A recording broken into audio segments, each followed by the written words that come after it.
dia, prezados alunos. Hoje, na nossa disciplina de programação para web, nós faremos uma pequena revisão para que vocês possam agregar mais algum conhecimento para a primeira avaliação que será realizada no sábado próximo. Então vamos aos pontos principais que foram discutidos nas 3 primeiras semanas. Eu coloquei aqui algumas características importantes do PHP para que a gente relembre. Por exemplo, aí, né, que ele é case sensitive, então ele faz diferença de maiúsculo e minúsculo, então cuidado na hora da criação de variáveis, né, para que eu sugiro, como eu já tinha falado anteriormente, que vocês utilizem variáveis apenas com minúsculos para não ter nenhum tipo de problema, tá? Então essa é uma característica importante que vocês devem lembrar. É importante também a gente lembrar que a linguagem PHP é uma linguagem de programação de scripts web, né, do tipo server-side script, ou seja, ele gera o código HTML dinamicamente. Então isso roda do lado do servidor. A gente discutiu bastante sobre isso, né? Então isso faz com que o PHP seja uma linguagem de programação que permita, né, eu trabalhar com páginas dinâmicas. Por exemplo, o usuário vai entrar no meu site e ele vai dar uma mensagem de bom dia, boa tarde ou boa noite, né? Então eu posso fazer isso dentro do meu código PHP, o qual ele vai retornar um código HTML, né, de bom dia, boa tarde ou boa noite, dependendo de uma função data, por exemplo. Ok? E também uma das características importantes que a gente discutiu é que ela é uma linguagem do tipo fracamente tipada. Então lá na nossa segunda videoaula a gente discutiu também sobre isso e observou que a declaração de variáveis no PHP não precisa ser feita num local específico, por exemplo. Então basta eu colocar o símbolo de dólar antes do nome da variável que eu quero criar, né, em tempo de utilização, e o PHP já reconhece aquilo como um espaço a ser utilizado, né, de memória para armazenamento. Ok? Então esses são pontos importantes que vocês devem lembrar.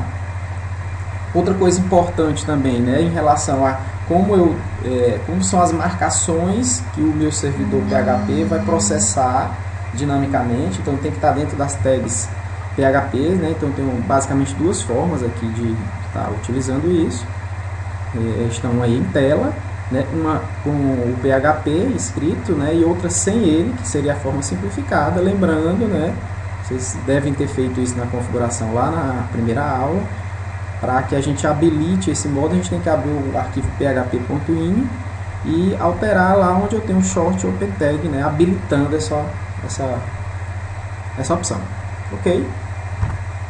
Bom, a gente utilizou o ambiente EasyPHP, né, como o próprio nome diz, um ambiente fácil, do qual ele já vem um pacote open source, né, ou seja, gratuito, né, aberto, código-fonte aberto. No servidor web é o Apache.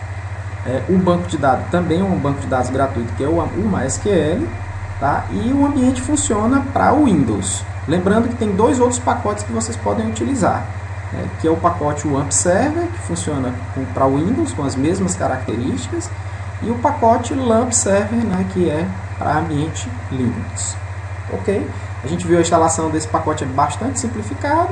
E basicamente a gente vai colocar nossas páginas PHP dentro de uma página chamada Document Roots, né, que é a página www dentro do diretório onde você instalou o programa. Okay? Então o programa estando startado vai funcionar perfeitamente, né, sempre colocando lá no teu navegador localhost barra o nome do diretório, caso você tenha colocado dentro do diretório, criado um diretório dentro da pasta, e o nome do arquivo. Bom, então rapidamente aqui na nossa aula de revisão, a gente relembrar, é importante que vocês, né, sobre a questão de variáveis, cada variável PHP, né, utiliza o símbolo de dólar, tá, seguido aí de um nome qualquer. Então a única regra, como em outras linguagens, como a gente também discutiu longamente na aula 2, é que ele deve ser iniciado sempre por uma letra, ou, né, um underline. Tá aí alguns exemplos. Então, por exemplo, eu não posso estar inicializando uma variável com um número, por exemplo, depois do dólar. Outro ponto importante, quando você precisar fazer algum comentário, né, no teu código, então tem duas situações, que é um exemplo de um comentário em uma linha, apenas uma linha, que seria o barra barra, e quando eu tiver um comentário maior, seja mais de uma linha, um barra asterisco, e eu fecho lá na última linha com um asterisco barra. Ok? Bom, Aí a gente passou em uma semana subsequente, né, a ver os operadores utilizados na linguagem. Então, bem rapidamente, porque eu acredito que todos não devam ter muitas dúvidas em relação a isso, eu vou colocar aqui pontos importantes apenas naqueles que diferem basicamente de outras linguagens, né, como por exemplo aí o operador módulo, né, que é o símbolo de percentual, tá, que ele retorna o resto da divisão. Então, se eu tiver dois números e eu utilizar o operador módulo para esses dois operandos, ele vai me retornar o resto dessa divisão. Por exemplo, eu tenho um 13 dividido por 2, vai dar 6 e vai sobrar 1. Tá? Então, o resultado de 13 módulo 2, por exemplo, seria 1. Ok? Bom, os operadores lógicos que a linguagem suporta, eu vou já mostrar um exemplo aqui com a utilização desses operadores. Eu tenho o AND, que pode ser tanto o I, que pode ser o AND e o I comercial. O OR pode ser o OR, né? Ou o pipe, né? do símbolo de pipe aí, né? Como vocês estão observando. E o de negação é a exclamação, enfim. E o OR exclusivo seria o short. Bom, aqui é importante, né, para vocês não esquecerem, né, o operador relacional de igualdade é o igual, o diferente é exclamação, né, igual, e os outros são padrões, né, como na maior parte das linguagens. Para concatenação de strings, né, a gente viu exemplos nas aulas anteriores, né, a gente usa o ponto, o símbolo de atribuição é o igual, então cuidado com o igual, a igual é a atribuição, a igualdade em si, que é o operador, retornando aqui, é o igual, então cuidado. O incremento é mais, e o decremento, tá, é menos. Bom, para essa nossa videoaula, pequena videoaula aqui de revisão, para essa primeira avaliação, eu vou, alguns exemplos novos eu fiz e outros eu peguei aqui, né, das aulas anteriores, só para a gente discutir aqui e tirar alguma dúvida que porventura vocês ainda tenham. Ok? Então vou abrir aqui o nosso ambiente, do qual a gente vem utilizando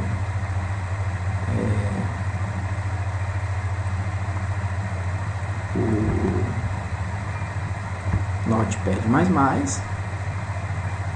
Então vamos começar aqui, por exemplo, com uma estrutura de decisão. Foi uma das estruturas que a gente trabalhou. A gente trabalhou com o if, tá? Do qual a gente pode utilizar o if aninhado, observem esse exemplo. Então imagine aqui que esse é um exemplo, pessoal, de vamos dizer assim, de um algoritmo que eu vou ler 3 lados vamos supor aqui uma figura geométrica, e eu vou descobrir primeiro se ele é um triângulo ou se ele não é um triângulo. Então, matematicamente, esse é um algoritmo bastante clássico, né? Que se faz aí nas disciplinas de lógica, de programação. Então, a gente só trouxe ele aqui para o PHP. Para uma figura ser considerada um triângulo, um lado tem que ser menor do que a soma dos dois lados. Então, observem que eu fiz um teste, está em destaque. O primeiro if que eu utilizei no bloco, do qual esse bloco começa aqui, né, abre chave e fecha chave. Então, tudo que está nesse bloco aqui dentro vai ser testado apenas se esse resultado for verdadeiro. Lembrando que o if é se esse teste for verdadeiro. Observem que eu utilizei uma expressão em conjunto com outra e em conjunto com outra. Observem que o operador que eu utilizei foi o operador AND. Então, o que significa esse operador AND? É que para a expressão, né, toda ser testada como verdadeira, as 3 têm que serem verdadeiras. Porque a minha condição aqui é o AND, ou o I, vamos dizer assim. Então, isso verdadeiro, isso e isso verdadeiro para a expressão toda ser verdadeira. Se fosse um OR, né, um OR, bastava que apenas uma fosse verdadeira, né? Não é o meu caso aqui. Então, a condição do meu triângulo é um lado, tá, ser menor do que a soma dos outros dois. Então, veja que eu testei o lado 1 menor do que os dois lados, né? O lado 2 menor do que os outros dois lados, e o lado 3 menor do que os outros dois lados. Então, caso isso seja verdadeiro, ele vai primeiramente aqui, observe, eu dei um eco para ele dizer que é um triângulo, e depois eu, dentro, né, ainda desse if, eu vou testar qual é o triângulo. Então, eu fiz aqui também o uso, né, de um novo teste, que seria um if aninhado. Tá? Então, esse if só é executado se esse for verdadeiro. Caso esse teste seja falso, ele vem para o bloco else, que é esse bloco que está aqui. Tá? Então, se esse teste aqui, uma dessas três lados aqui não for menor do que a soma dos outros dois, ele vai exibir simplesmente essa mensagem e não vai executar esse bloco que está aqui dentro desse if. Ok, pessoal? Então, esse é um exemplozinho interessante para a gente compreender a estrutura do if, que é uma estrutura que a gente viu, né? Que é uma estrutura de decisão ou seleção, vamos dizer assim. Então, caso seja verdadeiro, aí eu vou testar para descobrir qual é o tipo de triângulo. Então, se esse lado for diferente desse, olha o operador, tá? Exclama igual. Então, eu estou testando aqui se o lado 1 é diferente do lado 2, se o lado 1 é diferente do 3 e o lado 2 é diferente do 3. Ok? Nesse caso aqui, se os três lados forem diferentes, eu vou dar um eco aqui para dizer que ele é escaleno.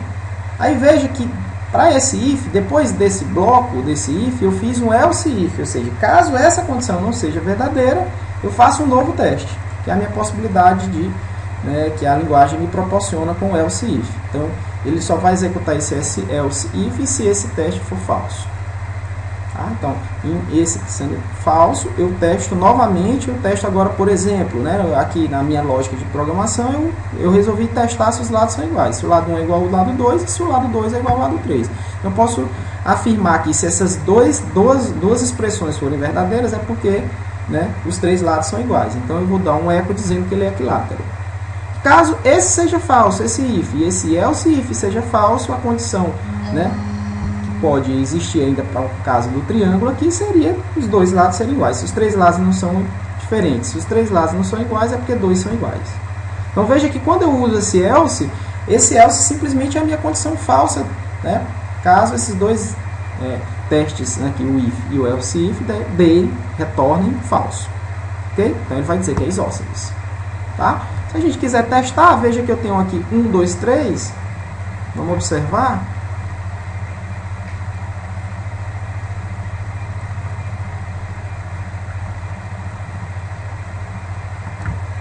Vou colocar aqui no meu diretório, localhost. Ele está lá no diretório semana 4.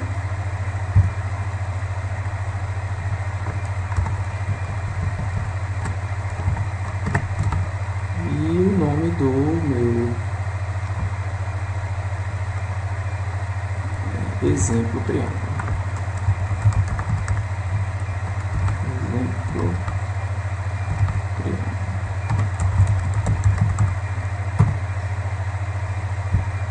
Ok?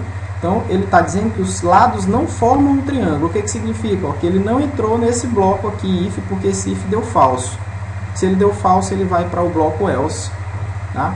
Desse bloco if. Ok? Então, ele mostrou isso aqui. Mas observe por quê? Porque o lado que está configurado aqui é 1, 2 e 3. Então, 1 é menor do que a soma desses dois, 2 é menor do que a soma desses 3, mas 3 não é menor do que 2 mais 1. Então, quando ele fez esse teste aqui, ó, o 3, esse bloco aqui deu falso. Então, se 1 deu falso, né, a expressão toda é falsa, ele vai para esse else e, né, dá esse resultado. Ok, pessoal? Então, um exemplo aqui que, nesse caso, né, a gente pôde observar a sintaxe aqui dos operadores que a gente discutiu. Então, aqui a gente tem um igual, ó, igual, o operador de igualdade, tem um operador diferente, eu tenho um operador relacional, né, o operador lógico AND, certo?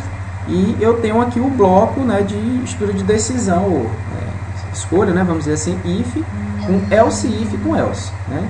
Sendo que esse aqui está alinhado a esse if e esse else é relativo a esse if. Ok? Bom, dando continuidade, vamos ver aqui um outro exemplo, né, de estrutura que a gente tem na linguagem, que é a estrutura escolha ou switch.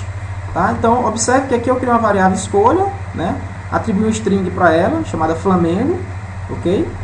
E aí, na estrutura de decisão, eu digo escolha, né, ou seja, switch, e o nome da variável. No caso aqui, eu coloquei o nome da variável escolha. E aí, eu abro o bloco. Então, o meu bloco inicializa aqui e finaliza aqui. Tá?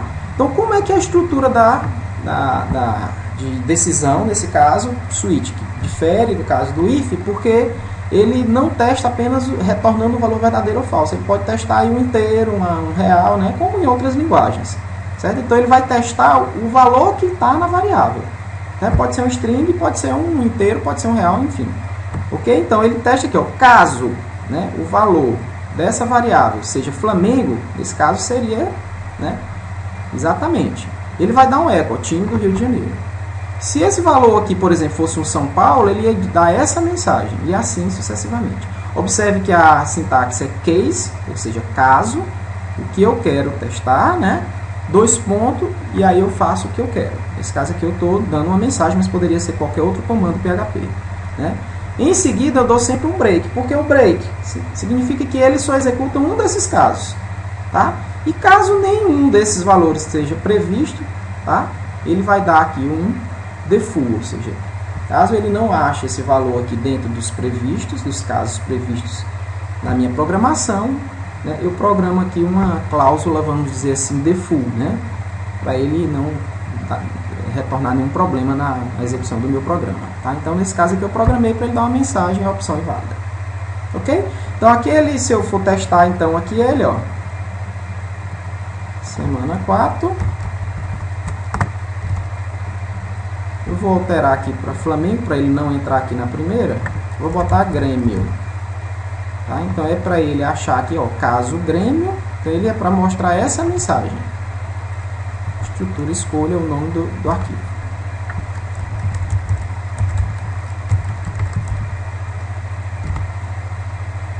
Estrutura, escolha tudo junto. Tá?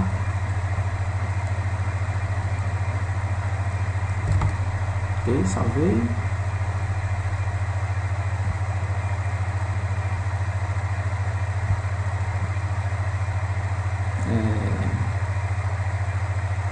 Escolha Grêmio. Um instantinho. Acho que esse aqui está na semana 3, né? Então é por isso. Então copiei ele aí para o outro diretório. Tá, então observe lá que o meu arquivo, na verdade, ele está aqui o diretório, né? Ele está na www semana 3, é porque eu esqueci de copiar lá para semana 4, tá?